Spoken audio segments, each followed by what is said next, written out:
All right, Tony Blair has released a report warning of a major rethink of net zero policies. He says any strategy based on either phasing out fossil fuels in the short term or limiting consumption is a strategy doomed to fail. And he's released a report calling for the rapid deployment of carbon capture and storage and small-scale nuclear reactors. Now, shouldn't we listen to Tony Blair? Well, I haven't seen Tony Blair's report, but Tony Blair's a good bloke. I'll put that on the record. And he was a successful Prime Minister. But that's why what we have is an orderly program of 43% reduction by 2030 and net zero. Net zero, that doesn't mean zero emissions. It means net zero emissions by 2050. And we have a program to get there. The safeguard mechanism and the capacity investment scheme, which were both welcomed by the Business Council of Australia, the Australian Industry Group, the Australian Chamber of Commerce and Industry. The big emitters that are subject to the safeguard mechanism are working those issues through. The Rio Tintos of this world are changing their practices in order to lower emissions. You've got projects like Tomago Aluminium in the Hunter Valley that are the largest energy users in New South Wales that are moving to renewables backed by firming capacity in order to as well move towards the production of green aluminium. What about what happened in Spain? Does that concern you? We're in Australia, Andrew, in an election campaign.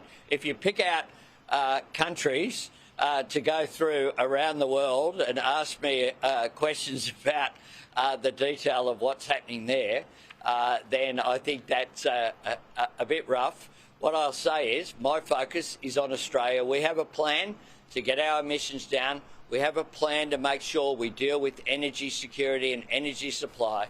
The former government had 24 out of 28 coal-fired power stations closed on their watch. And they had 23 energy plans announced and none of them have been delivered. And there's a reason Peter Dutton hasn't been within cooee of a site of one of his nuclear reactors. It's because if he went there, he'd see here in Collie, where I've been twice, he'd see the major battery plant that will power 800,000 homes being built next to the coal-fired power station using the transmission lines there. And so we have a plan. Peter Dutton has a plan to say, stop the world. In 2040, we're going to do something. In the meantime, I don't know how he thinks that energy security is going to be dealt with or how it's going to all be paid for, but he will have cuts. I know you're pressed for time, so I've got two more. Just stay with me for two more. The first one is, what happens if you win between 70 and 75 seats on Saturday night? What's the process? Do you need to call crossbench MPs then and get confidence and supply from them? Could you appoint an independent as Speaker? Do you rule out appointing an independent as Speaker? Oh, look, I'm focused on winning every vote that I can between now and Saturday. I'm seeking to be the first Prime Minister to be re-elected since John Howard in 2004. We've got a mountain to climb, and it's a bit bigger than the one here at Kings Park where I'm speaking you from in beautiful Perth. But we're a couple of steps up that mountain. But it's really tough to get re-elected. We know that that's the case because no one's done it since 2004. I take nothing for granted. I'm not getting ahead of myself.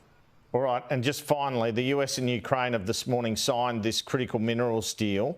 I wanted to get your reaction to that and also ask you, are you worried about your own Zelensky moment in the Oval Office if you're elected, if you go over there and Donald Trump decides to pick a fight with you?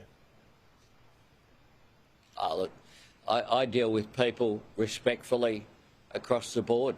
That's the way I deal with people, whether it's a world leader, whether it's a member of the media, or whether it's just a voter.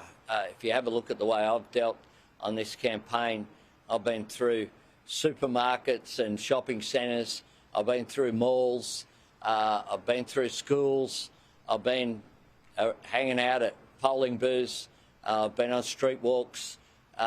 My opponent, I don't think he's met anyone who wasn't vetted by his campaign committee during this campaign.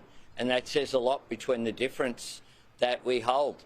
I regard it as an incredible privilege and honour being Prime Minister of Australia. I'm accountable to the people. I like engaging with people, and I like making a difference to people's lives, and that's what I want to be in a position to continue to do so. We are turning the corner. The inflation figures yesterday were, pretty good to have both within the band with a 2 in front of it. We have real wages increasing. We have unemployment continuing to be low at just 4.1%. I want to continue to deal with those cost of living measures going forward, but also to help to build in the long term the resilience that the Australian economy needs. Part of that is our international relations, where I've improved our capability and our relationships. And the alternative, frankly, is chaos and cuts. Cuts to pay for his nuclear plan, cuts to pay for the other things that he's put forward. I want to look after people on cost of living immediately, whether it is the income tax cuts or even the freezing of the excise on beer. Makes a difference to people's pockets, but so does the wages that they're paid. Peter Dutton will come after people's wages and conditions. We know he won't support same job, same pay, and he won't support the right to disconnect either. And at the beginning of this campaign, it was clear he'd measured up the curtains at Kirribilli to speak about moving there as a Queenslander. If I was a voter in Dixon, I'd be concerned about a bloke who ran away during times when he should have been focused on his job as the member for Dixon, and tried to, of course, run for McPherson for pre-selection down the Gold Coast at one stage. And now, if he's elected on Saturday, he wants to move not to Canberra, the national capital, he wants to move to Sydney. Prime Minister, thanks so much for your time. Thanks, Andrew.